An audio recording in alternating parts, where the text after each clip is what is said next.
In doing my reading over the last couple weeks, what's becoming more and more comes to the top of the list, let's say more and more often, as to what tends to stop people. They're motivated, they have to get it done, they need to make a living, they have to sell property. You know, I keep analyzing this all the time and trying to figure a different way to present sometimes the same thing.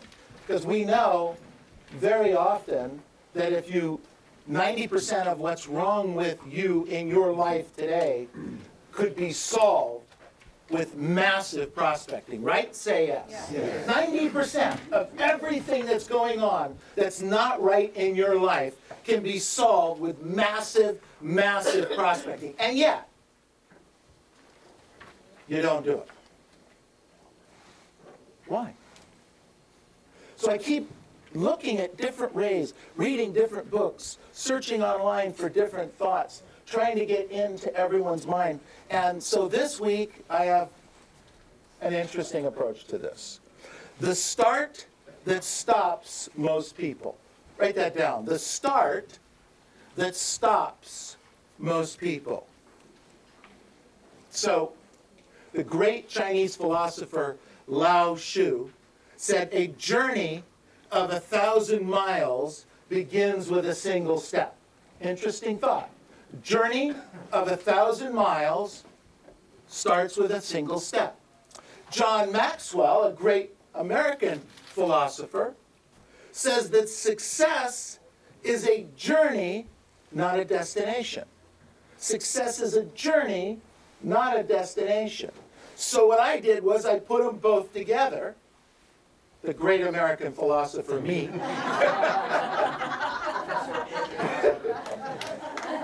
Original. Yeah, I haven't had an original thought in my life.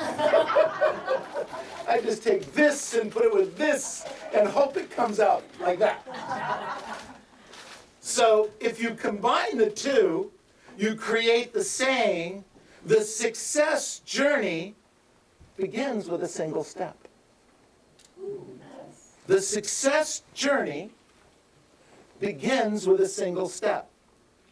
And there it is. The thing that stops most people. What's that? The first step.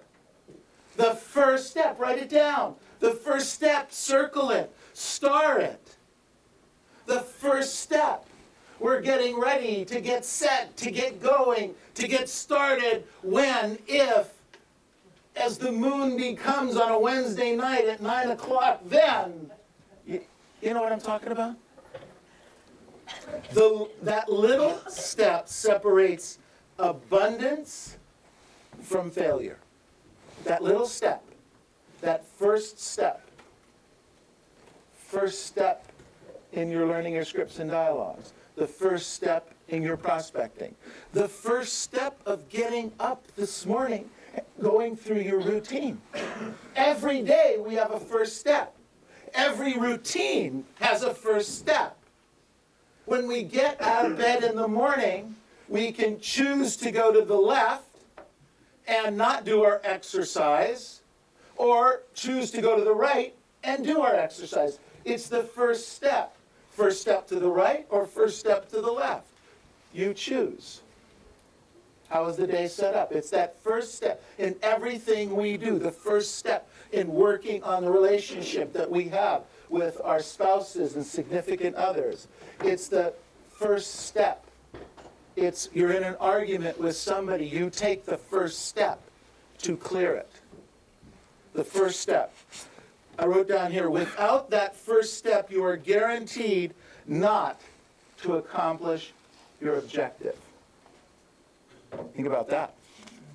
You want guarantees? I'll give you one. Don't do the first step, you will not accomplish your objective. I wrote down here, without reaching out and picking up the phone and making the first lead follow-up call or the first prospecting call of the day, we are assured not to succeed at the level we could succeed at that day. We might get a few leads.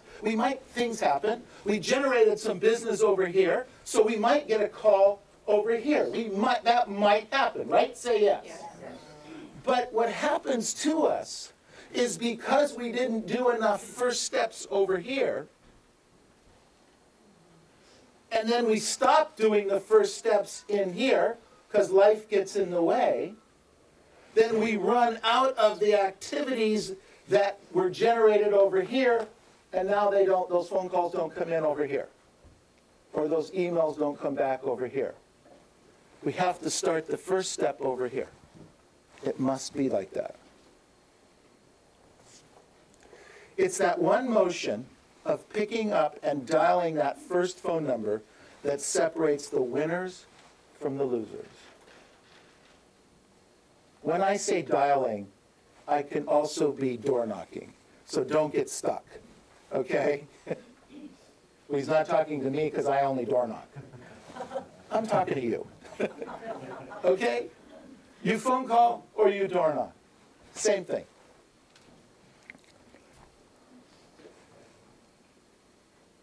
In terms of time, the first step usually takes about 2 seconds. In most cases, dial some numbers, or get in your car and go out to hit the first door. About 2 seconds.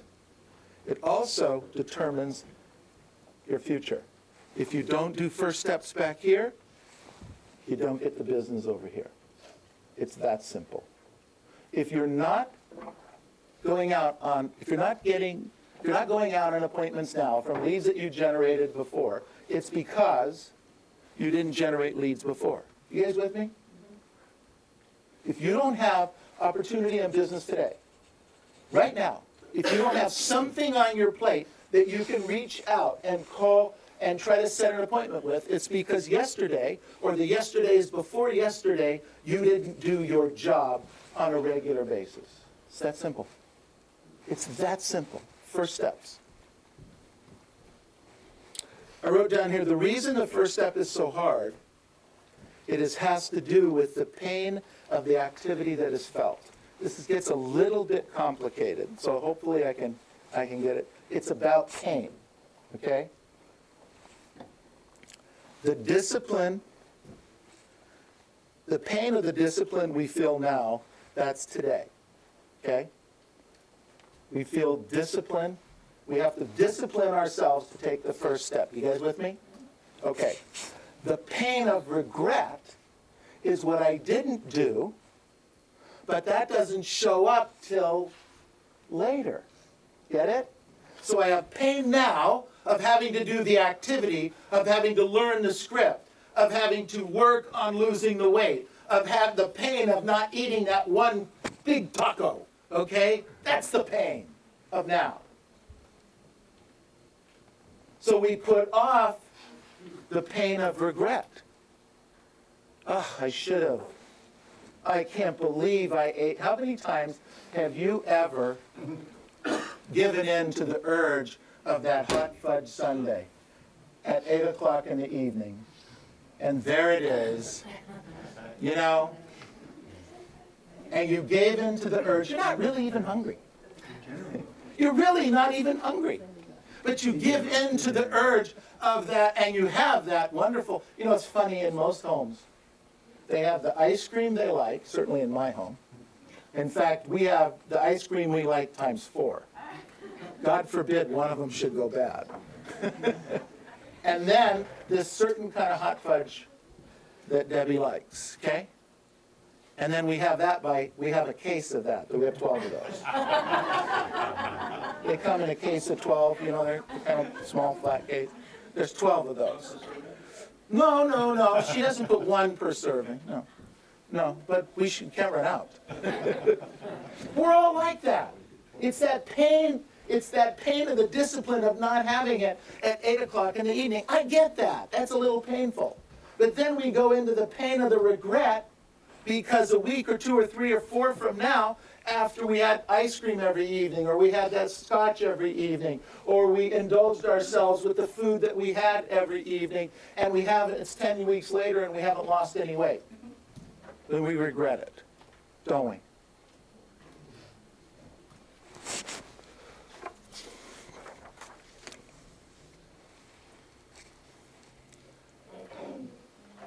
I wrote down, start today toward discipline and away from regret. Start today toward discipline and away from regret.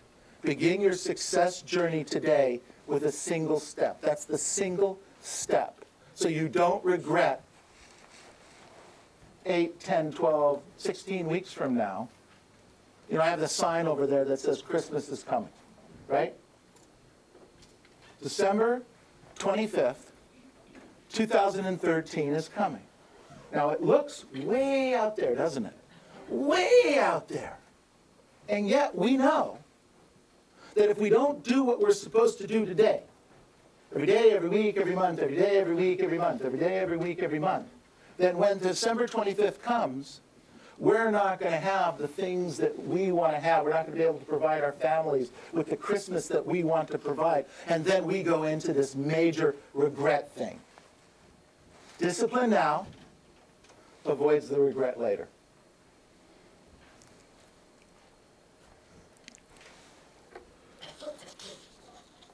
I wrote down here,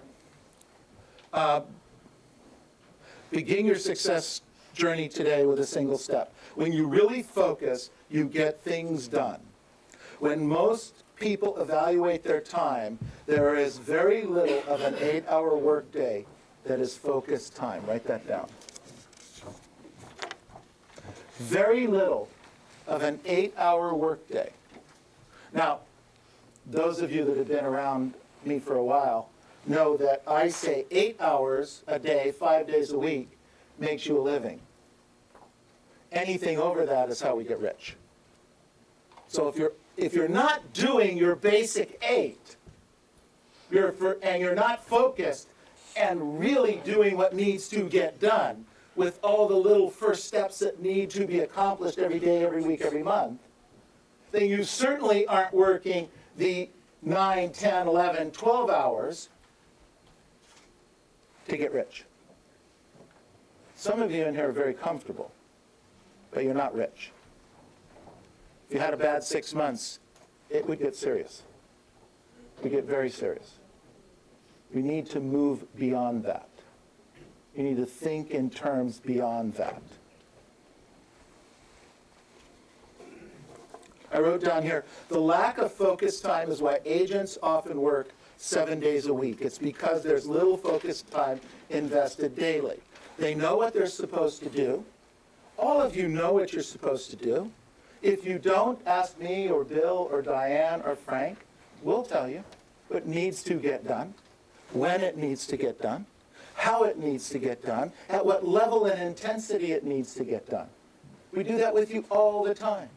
In groups, individually, in classes and meetings like this. We'll help you, we'll take you by the hand and walk you through that. You have to take action toward it, and you have to be focused while you're doing it. So I had an idea on how to improve your focus a little bit. So write this down. Break your day into smaller increments of time. Break your day into smaller increments of time. I wrote down here somewhere in the 30 to 40 minute range, so let's use 40 minutes. For me, I can focus for about 40, 45 minutes at any given time. And after that, I start to lose focus. That's just how it works for me. So if you're even close, let's use 40 minutes. Focus on that activity for 40 minutes, whatever that activity is. Calling, scripts, dialogues, exercise, spiritual, working with your family, your kids, 40 minutes. 40 minutes. Focus in on that. And then take 10 or 15 minutes in between. Relax. Take your mind off of it. And then come back to the next 40 minutes. Now, it might be the same activity for another 40 minutes. Or it might be another activity for the next 40 minutes. Doesn't matter. You choose. And I wrote down here, don't allow distractions to creep into those 40-minute increments. Take your cell phone and turn it off. If you're worried that your family is going to call while you're prospecting, then give your cell phone to the gal at the front desk. I promise you, if somebody calls and says they're hurt or seriously sick or they're dying or whatever, God forbid, that happens, she'll make sure she brings you the cell phone or she brings it to us. Okay? You don't need your spouse or significant other calling you on the phone during your prospecting time and saying, don't forget to bring a quart of milk home. Okay? It's a little distracting. What happens is you get annoyed at your spouse, and then you get annoyed that you have to do it, and then you're really annoyed because you don't have the $4 to go get the quart of milk. Then you get really upset at everything. I wrote down here, only do the activities outlined in those increments of time. That's it. Only what's in that increment of 40 minutes, do that. And think only of the moment and work to focus on that moment and specific activity that you're doing in that moment. And don't allow anyone to distract you during that 40 minutes of focused time. You know, sometimes we see these little signs. In fact, there's one back there right now. It says don't interrupt me, I'm prospecting. It's a little stop sign. Okay? So if you put it up, here's what I ask. If you put up a sign that says, don't bother me for the next 40 minutes, I'm perfectly fine with that. I do not find that rude. But if somebody does come up to you and wants to distract you or ask you a question because they're not focused on what you're focused on, don't stop and have a conversation with them. Because now you've given them permission that your stop sign means nothing. You get it? So you've just now sabotaged yourself. Just turn to them, point to the sign, and go back to work. Have a little sign made up, you know, a little thing. If somebody comes over, you're on the phone, you're focused, and they say, do you have a minute? You know, point to the sign. If they still don't get it, you know, hand them a piece of paper that's already pre-written. Seriously, I'm not kidding. Focus on that 40 minutes. Stay with it. When you don't, you're on the phones, you know where your list is, you're calling, it's first step, when you pick up the phone, how hard's that first phone call in the morning? It's tough, isn't it? That first door, it's tough. That first role play, it's tough. And now you're starting to get a little momentum, and then somebody comes up to you and says, hey, Louie, what are you doing for lunch? Bat them out of the ballpark because it took you so long to get going. Don't do that. Don't allow it. Focus in on it. I wrote down here, as you get better and more skilled at focusing, you'll be able to increase your focus time and decrease your break time. And you will get more done. In all areas of your life, taking action is the key to success. Write that down. In all areas of your life, taking action is the key to success. Most people who fail to achieve what they want fail for lack of action. It's not because they don't know what to do. We already established you do know what to do. And you know most of what to do. You're not taking action. You're not taking enough action. You're not in an environment that encourages you to take action. Those of you that have come to our company from other companies, we're a little bit unique. Most people, because what we do here is we stand up and we phone canvass. We do it in all of our offices. It's what we do. If you're not standing, you're sitting, but you're phone calling, you're chanting, you know, you're rocking and rolling, there's hot music going around. In our office, that's the norm. In most other offices, you're the oddball. If you stood up in most real estate offices, anywhere, with the exception of maybe 5 in the country I know of, you would be looked at as a complete weirdo. Complete. In fact, the agents would be in the manager's office trying to convince the manager, the broker, to throw you the hell out because you're disrupting the environment. In our office, if you're not prospecting, you're not doing most of what you're supposed to do most of the time, you kind of leave. You go out the back door. Bill and I and Diane and Frank are looking around and says, where's Suzie? True story. We invite any agent to come to our prospecting blitz, here, Covina, and Irvine. No obligation, no charge. Come for a little blitz, come for a little phone call, come for, we even provide lunch and some training. It's a pretty good deal, right? Lunch and real estate agents, everybody should show up, right? It is not uncommon. We see this 2 or 3 times a month, where an agent we've invited to the company, to the blitz, will come to the blitz, we'll point them to the phones, we'll help them get a script, we'll give them some phone numbers, they'll make some phone calls, and they slip out the door, and they don't tell us they're leaving, and they never come back. True story. True, happens all the time. That's a really weird environment because they're so uncomfortable with doing those activities and taking those actions that it doesn't work for them. I get it, and that's perfectly fine. We're not for everyone. We're not. We get that. But it's all about taking action. It's all about being in an environment that's comfortable to take action. That's what I'm talking about. In all areas of your life, taking action is the key to success. The ability to take action is the skill that ultimately separates the winners from the losers in the game of life. Let me do that again. The ability to take action is the skill. Write down skill. It is a skill to take action, to learn how to take action on a regular basis that ultimately separates you, the winners, from them, the losers, in life.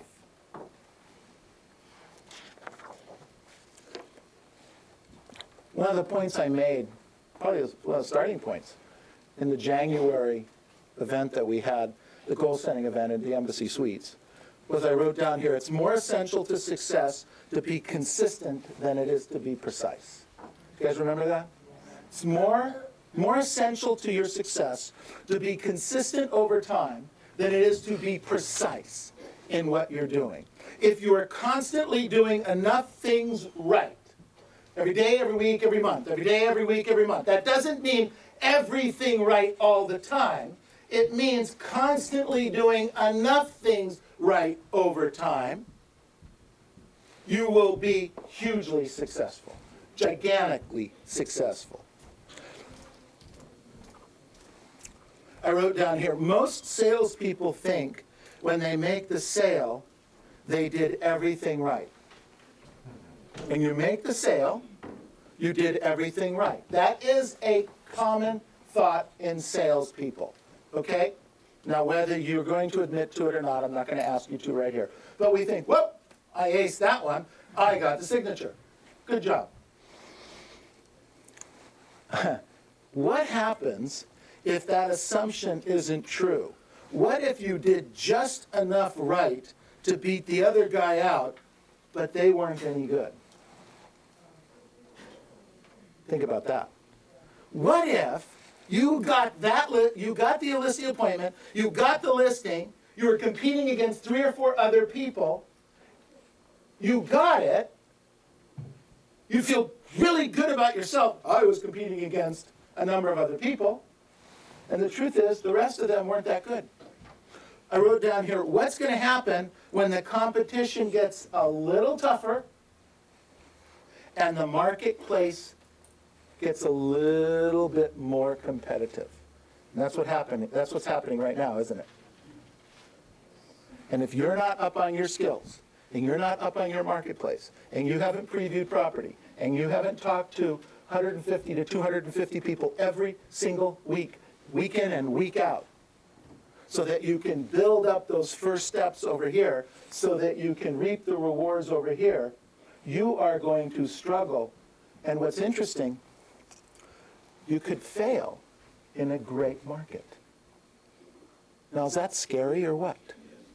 just because this market is perceived to be better, meaning more product is selling faster, doesn't necessarily mean you're going to be able to enjoy those rewards. Because if you continue doing what you've always done, you'll continue to get what you've always got, right? We talk about that? However, not so much this year. Because this year, it's going to change. Agents are getting better. Business is getting tighter. And then you're going to be running against, and we talked about this over a year ago. I told you this was coming. It's here.